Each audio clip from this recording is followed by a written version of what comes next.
2016년 1월 15일 서울고등법원은 이날 재판에 기소된 한 사람에 대해 무기징역을 선고합니다. 그리고 그에게 위치추적 전자장치, 전자발찌 아시죠? 부착 10년을 명령했습니다.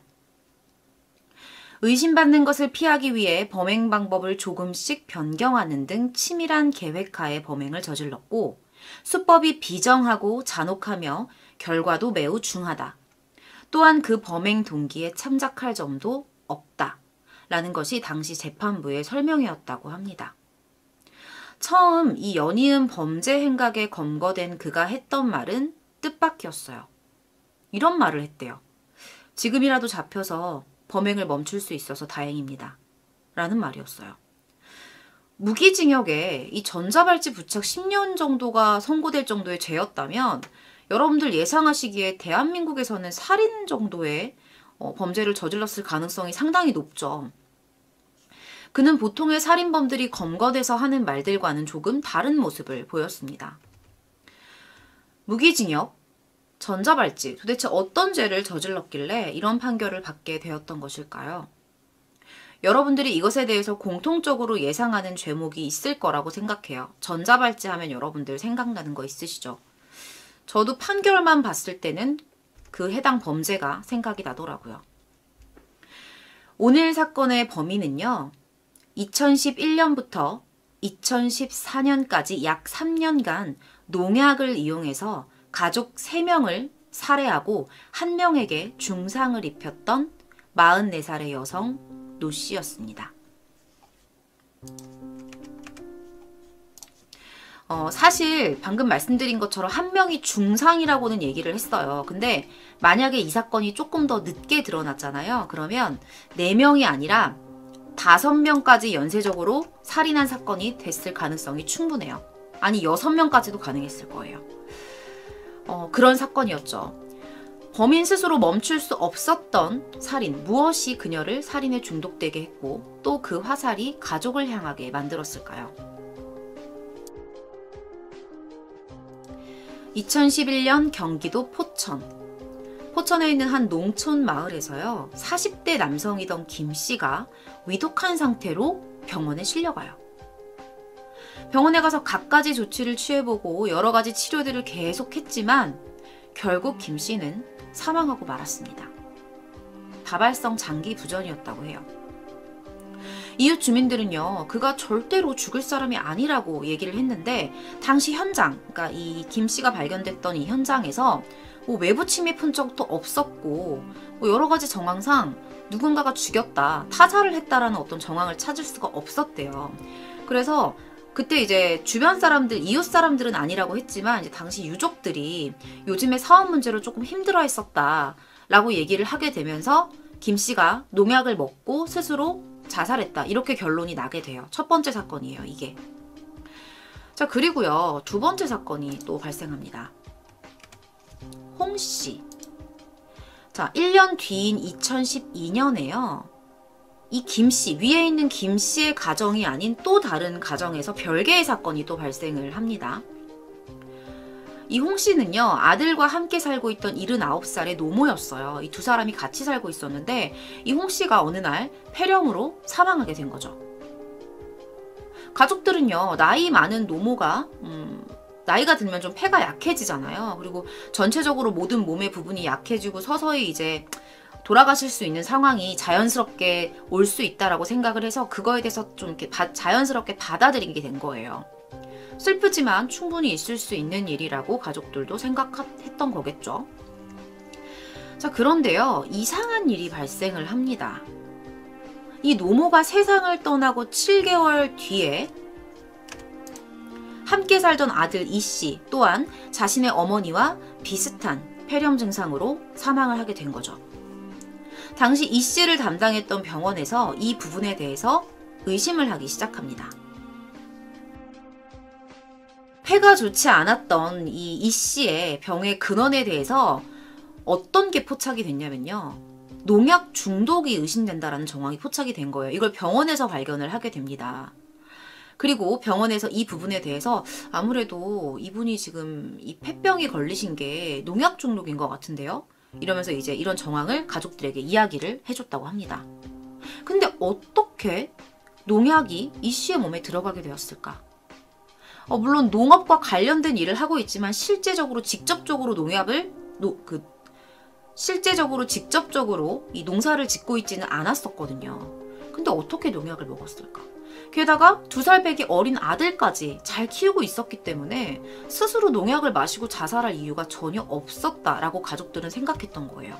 그러면서 여기서부터 슬슬 궁금증과 의심을 갖기 시작합니다. 가족들이.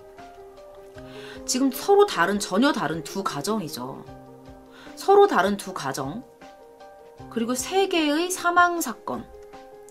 이 사건의 중심에는 아주 중요한 연결고리였던 40대 여성 노 씨가 있었습니다. 이 노 씨는요, 아까 오프닝에서 언급된 오늘 사건의 범인이었죠. 이 사람이에요.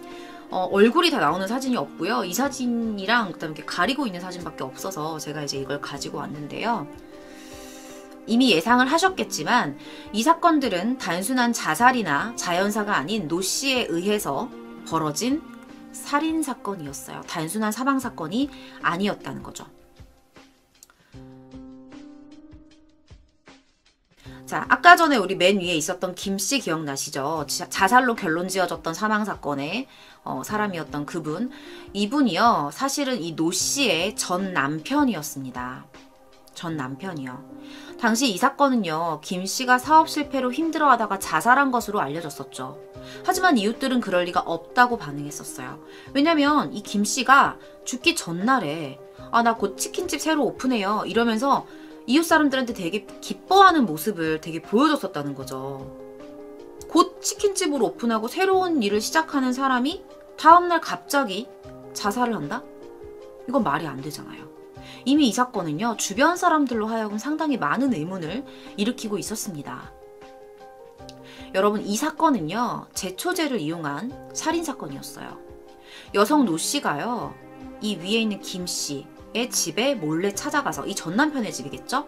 전남편인 김 씨의 집에 몰래 찾아가서 평소에 그가 마시는 음료수에다가 치사량의 제초제를 섞어놓고 나온 거예요, 몰래. 그리고 나서 일주일 뒤에, 그러니까 이 두 사람은 이혼을 진행하고 있었대요. 그리고 일주일 뒤에 이 음료수를 마셨던 이 김 씨가 다발성 장기부전으로 급사하게 된 거죠. 이 집 냉장고에 제초제가 섞인 음료수가 일주일간 있었잖아요. 그럼 그 시기에 누구든 와서 그 음료수를 먹을 수 있는 거잖아.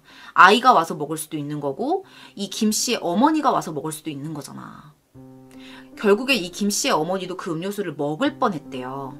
먹을 뻔했었는데 이거를 마실 뻔했다가 맛이 이상한 걸 느끼고 뱉어내면서 화를 다행히 면하게 됐다고 합니다.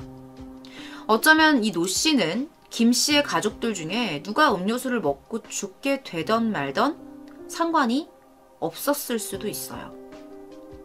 이것이 노 씨의 첫 번째 범행이었습니다. 자, 두 번째 범행에 대해서 볼게요. 아까 전에 이 두 가정이었잖아요. 두 번째 범행.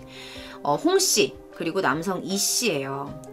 이 전 남편과 이혼을 하고 이 씨와 재혼을 하게 되고요. 이 옆에 있는 홍 씨는 재혼을 하면서 새로 이제 서로 관계를 갖게 된 시어머니였습니다. 이 시어머니인 홍 씨가 마실 바카스 음료에다가 이 노 씨가 한 번 더 나쁜 짓을 해요. 제초제를 섞어 놓은 거예요. 그래서 결국에는 이 홍 씨도 사망에 이르게 됩니다. 그리고요, 이 현재 남편인 이 씨가 먹을 음식에다가는 한 번에 치사량을 넣게 되면 의심받을 수도 있잖아요. 그러니까 조금씩 매일 장기간 복용하게끔 만든 거예요. 그래서 서서히 죽어가게 만듭니다. 타살유혹을 받지 않으려고 머리를 쓴 거예요. 자, 이게 당시 폐 사진인데요. 이 밑에 있는 거는 이 범행에 사용되었던 그라목손이라고 하는 제초제예요. 이게 상당히 독하대요. 이 노 씨에 의해서 살해당했던 3명의 피해자들의 공통점은 모두 폐에 문제가 생겨서 사망했다는 거죠. 그리고 그 원인으로는 제초제가 지목되었다는 사실입니다. 당시 노 씨가 범행에 사용한 것은요, 맹독성 제초제인 그라목손이었습니다. 이 그라목손은요, 파라카트라는 성분으로 이루어져 있어요. 그 안에 있는 성분은 파라카트라고 생각하시면 되는데, 이 성분이요, 엄청나게 강한 독성을 지니고 있습니다. 이것에 만약에 중독이 되게 되면요, 신장과 폐 기능이 급격히 악화되고요. 어떤 의사는요, 이 그라목손에 대해서 자신이 알고 있는 한 우리가 구할 수 있는 독극물 중에서는 가장 치명적이다. 이렇게 말을 했다고 해요. 그리고 그냥 사망에 이르기까지 그 과정 자체도 상당히 경과가 무서운 그런 약이다 라고 말하기도 했습니다. 폐렴 증상이 나타나는 것도 파라카트 성분이 폐의 상피세포와 매우 높은 친화력으로 결합이 돼서 분해가 되지 않기 때문이라고 해요. 그래서 보통요, 이 그라목손에 노출이 된 중독자들은 장기부전이 일어나기도 전에 이미 폐가 망가져서 호흡부전으로 사망할 가능성이 높다고 합니다. 해외에서는 이미 이런 것들의 판매를 중단했고요. 우리나라에서도 현재는 보관도 금지, 판매도 금지인 상태입니다. 그래도 아직까지 이거를 뭐 예전에 샀던 사람이 여전히 가지고 있는 경우도 있겠죠. 그래서 이게 판매용으로 판매됐던 것들은 구토유발제가 들어가 있고요. 그리고 색깔도 흰색이 아니라 파란 색깔로 이렇게 만들어 놨다고 합니다. 왜냐면 어르신들이 그게 흰색으로 돼 있으면 그걸로 막 전을 부쳐 먹기도 하고 막 이런 경우가 생긴대요. 그러니까 밀가루라고 생각하고 막 사용하기도 한다는 거죠. 뭐 그게 좀 이해는 안 가는데, 약품통에 들어있는데 어떻게 그런 실수를 할까 하지만, 어쨌든 뭐 아이들이 모르고 먹을 수도 있는 거기 때문에 색깔을 아주 파란 색깔로 이렇게 해서 유통이 되었었다고 하는데, 지금은 보관도 안 되고 판매도 중지된 상태입니다. 하지만 암암리에 구하려면 구할 수는 있다고 해요. 노 씨는요, 처음에 전 남편이 자신에게 자주 폭력을 행사했고 현재 사망한 시어머니는 자신과 자신들의 아이를 구박했기 때문에 내가 화가 나서 죽인 거는 맞다. 근데 지금 남편인 이 씨의 경우에는 제초제를 음식에 넣은 것까진 내가 인정을 하는데 정말 요만큼씩만 넣었다. 난 죽일 의도가 없었다. 이렇게 주장을 합니다. 자신의 손으로 그 제초제를 이용을 했고 그로 인해서 2명이나 살해를 했으면서 그 약을 탄 음식을 준 현재 남편에 대해서는 전혀 죽일 의도가 없었다라고 초기에 주장을 해요. 근데 이거는 어떤 방향으로 생각해도 사실 납득하기 어려운 주장이죠. 그라목손이 어느 정도의 독성인지도 알고 그것 때문에 사람이 죽는 것도 눈으로 봤으면서 그거를 밥에 넣어서 조금 줬기 때문에 죽인 게 아니다? 그거는 말이 안 되잖아요.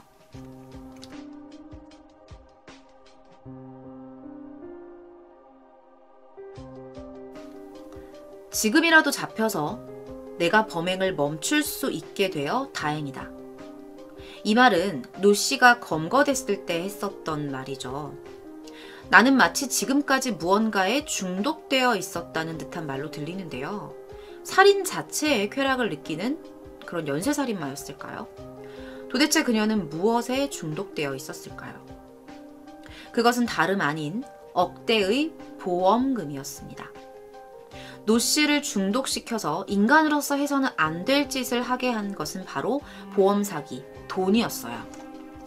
전 남편이었던 김 씨를 살해하고요. 이 노 씨는 보험사들로부터 4억 5천만 원이라는 아주 큰 보험금을 수령을 하게 돼요.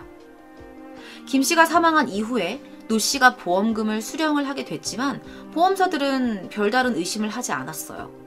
만약에 사망하기 직전에, 그러니까 이 남편 앞으로도 되게 많은 보험이 가입돼 있었대요. 사망보험이 가입이 돼 있었는데도 불구하고 의심하지 않았던 이유는 뭐냐면 이 보험을 가입했던 시기 자체가 사망 직전이었으면 아마 의심을 좀 받았을 수 있어. 사망 직전에 다수의 사망보험을 가입했다? 그럼 의심받았을 수도 있는데 보험을 가입한 시점이 이미 사망 시점으로부터 한 5년 전이었던 거예요.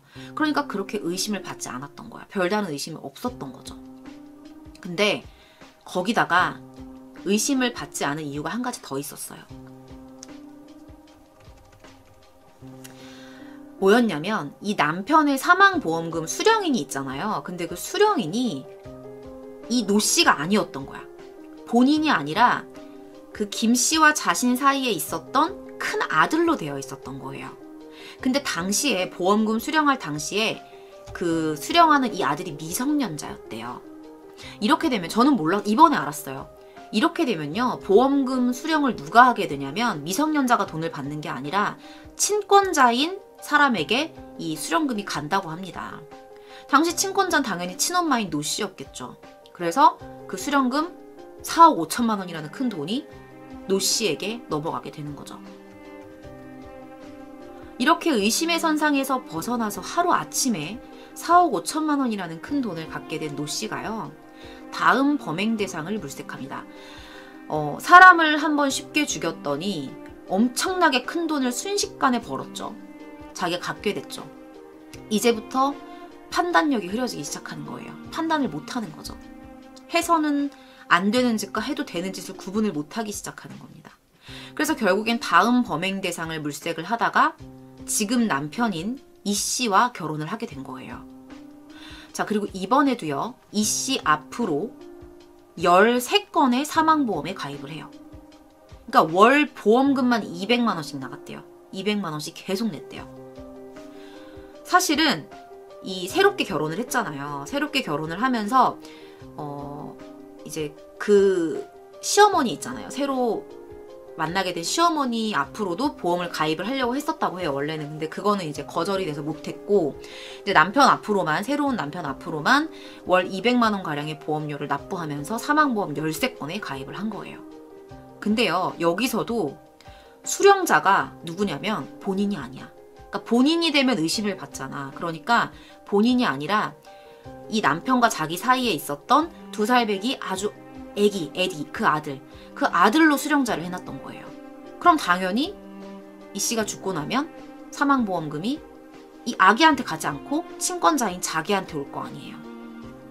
이 아이를 낳은 것도, 그러니까 이 아이가 친아인지는 친자식인지는 나오지 않았는데, 만약에 이 아이를 낳았다면 나는 이 아이도 마치 보험금을 수령할 때 자기가 의심을 받지 않기 위한 어떤 수단으로 아이를 낳지 않았을까라는 생각까지도 했어요. 이 사람이라면 그게 충분하다.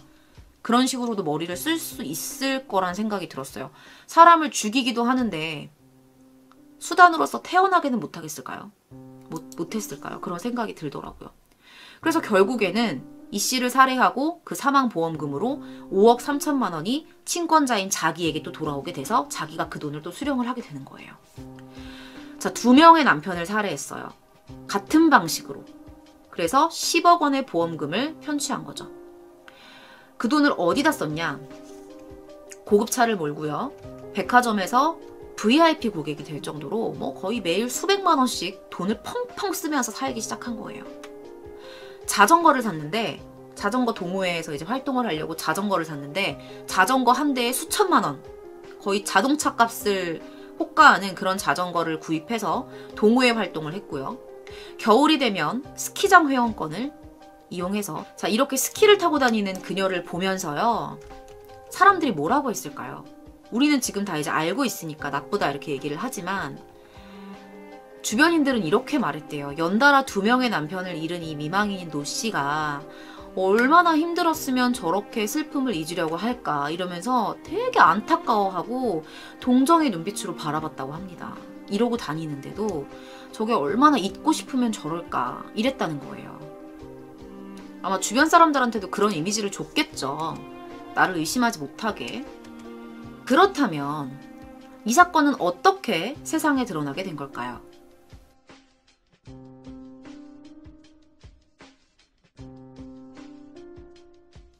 우선은요, 현 남편이었던 이 씨가 사망을 하고 난 뒤에 가족들의 의심이 증폭됐어요. 이 어머니 홍 씨와 그 아들이었던 이 씨가 7개월이라는 그 기간을 차이로 사망했잖아요. 2사람 다. 근데 둘 다 폐렴 증상이었단 말이에요. 그리고 의사가 그때 이런 말을 했다고 했죠. 이 씨가 농약에 중독된 것으로 보인다.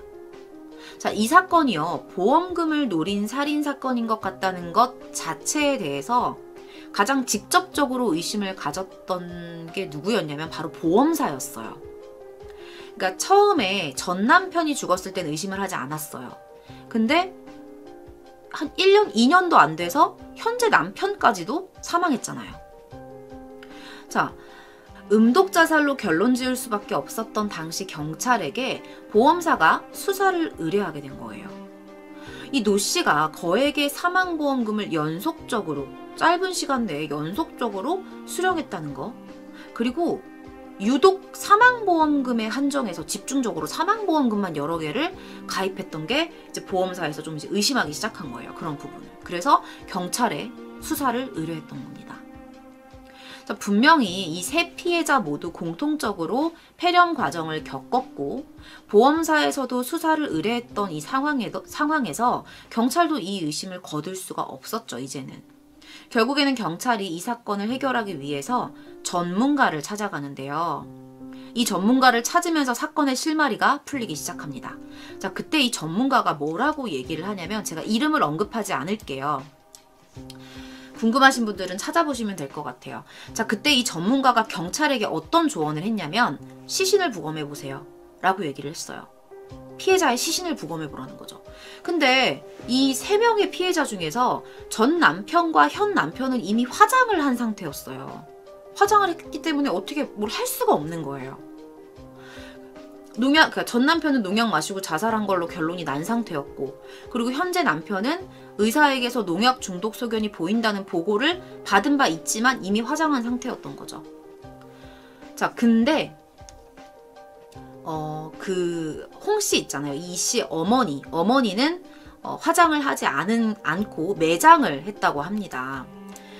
자, 경찰은 전문가에게요, 3명의 사망 진단서와 의료 기록을 제시를 해요.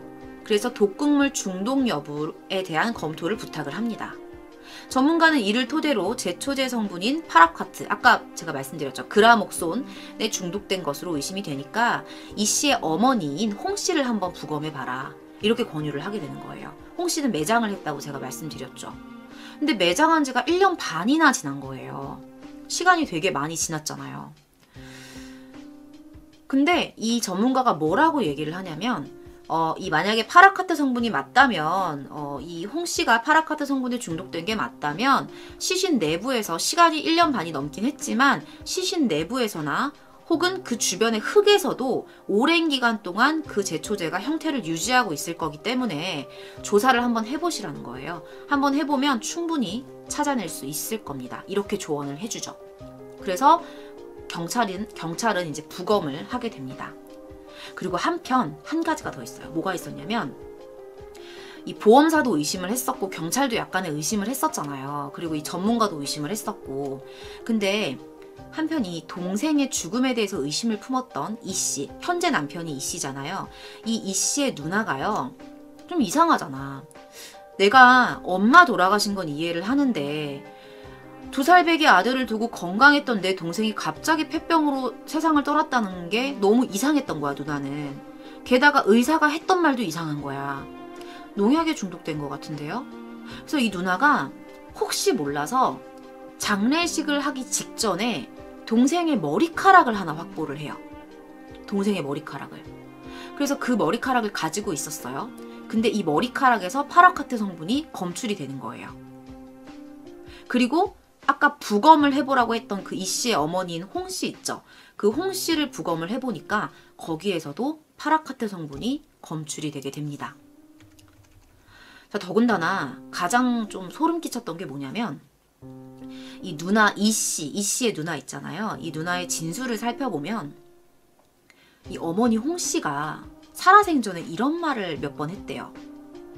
이상하게 새아가가 주는 음식만 먹으면 내가 속이 안 좋아, 이런 말을 여러 번 했다는 거예요. 이제 경찰은 누가 이 3명을 연달아 살해한 것인지, 도대체 누가 그랬는지에 대해서 밝혀내야 했습니다.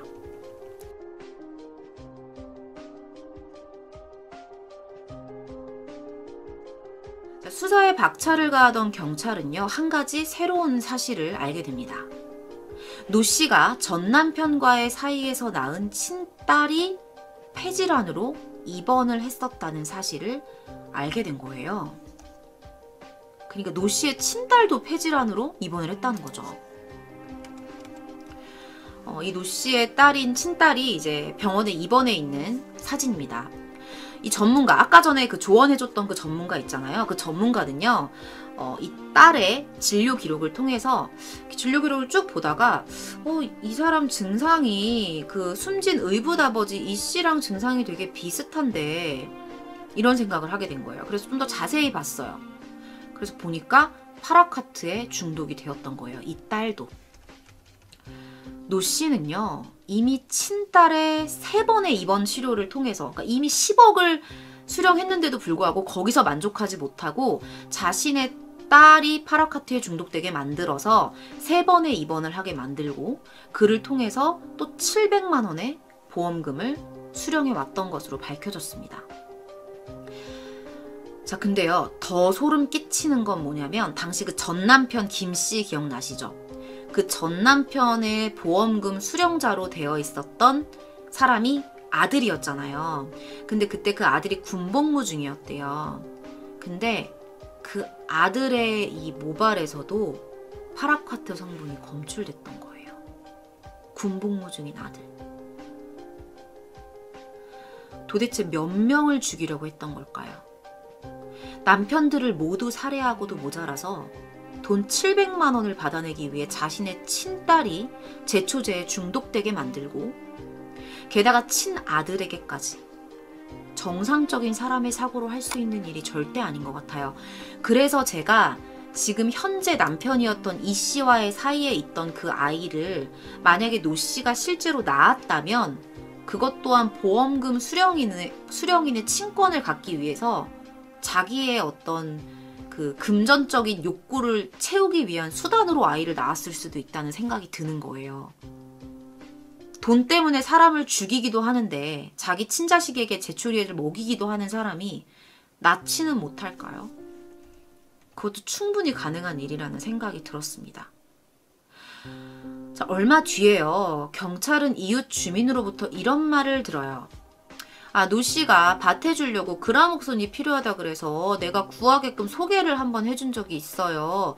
제초제 그라목손을 밭에다 뿌리겠다고 해가지고 내가 한번 이렇게 소개시켜준 적이 있는데 라는 진술도 얻어냅니다. 그러니까 이런 정황도 마찬가지. 옆에 있는 주변 사람들의 말들, 이런 명백한 증거, 정황을 도저히 이제는 피할 수가 없었던 거예요. 노 씨는. 그래서 결국에는 범행 일체를 다 자백을 하게 됩니다. 경찰은요, 그녀를 살인과 살인 미수 그리고 존속살해 혐의로 구속했습니다. 지금 보시는 제가 영상을 하나 보여드릴 거예요. 소리는 잘 안 나는데요. 이게 원본 영상이라서 제가 가져왔거든요. 지금 제가 보여드릴 영상은 당시 검거됐던 노 씨의 집을 압수수색하고 있는 영상이에요. 검거되는 장면도 나오고요. 그 집에 보시면 현장 곳곳에서 제초제가 발견이 되는 모습을 여러분들이 보실 수 있을 거예요. 자, 영상을 하나 보여드리도록 하겠습니다.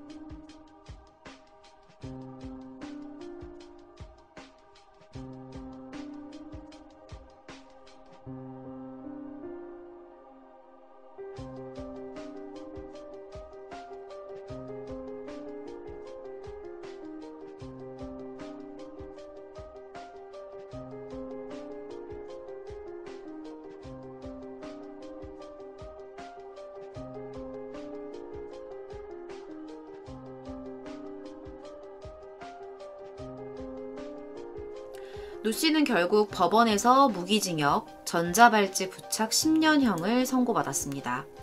20년 가까이 함께 살았던 남편과 자신이 배 아파 낳아 키웠을 친자식에게 몹쓸 짓을 할 만큼 돈이라는 것에 중독되어 버리고, 두 번째 남편이 죽고 난 후에도 죄책감이라는 것은 찾아보지도 못할 정도로 소름 끼치게 깔깔거리면서 일상을 유지했다고 합니다. 이 부분에 대해서 이 씨의 누나가 상당히 소름 끼쳤고 의심을 했다고 합니다.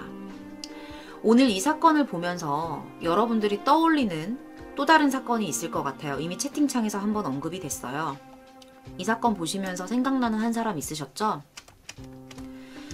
바로 엄여인이에요. 여러분, 엄여인. 워낙에 유명한 사건의 범인이죠. 과거에 보험금을 노리고 가족들을 살해했던 엄여인 사건입니다. 돈에 대한 자신의 끝없는 욕구를 충족시키기 위해서라면 어떤 방법도 서슴지 않았던 그녀의 모습이 오늘 사건의 범인인 노 씨와 상당히 많이 닮아 있었습니다. 얼마나 잔인한 방법인지 그거는 그들에게 중요하지가 않아요. 단지 내가 원하는 걸 가질 수만 있다면, 심지어 내 가족의 생명 따위도 중요하지 않았습니다. 우리가 생각하는 엄마는요, 자식을 위해서는 목숨도 내놓을 수 있다고 하죠. 그런 친어머니에 의해서 돈 때문에 죽임을 당할 뻔했던 남겨진 남매의 삶은 앞으로 어떻게 될까요? 그들은 그 대상이 친엄마였다는 사실 하나만으로도 이미 살인을 당한 것 이상으로 마음속의 상처와 정신적인 트라우마로 살아가게 될 것입니다. 엄마에게 그런 일을 당할 뻔했는데 앞으로 살면서 누굴 믿을 수가 있겠어요?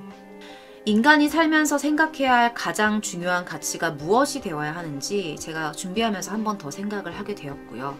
사람이 물질의 노예가 될 때, 그리고 그것에 중독이 되어서 자신의 모든 삶을 지배받으면 얼마나 악랄하고 흉악한 괴물로 변할 수 있는지를 보여주는 사건이었던 것 같습니다. 오늘 준비한 사건은 포천 농약 연쇄살인 사건이었습니다.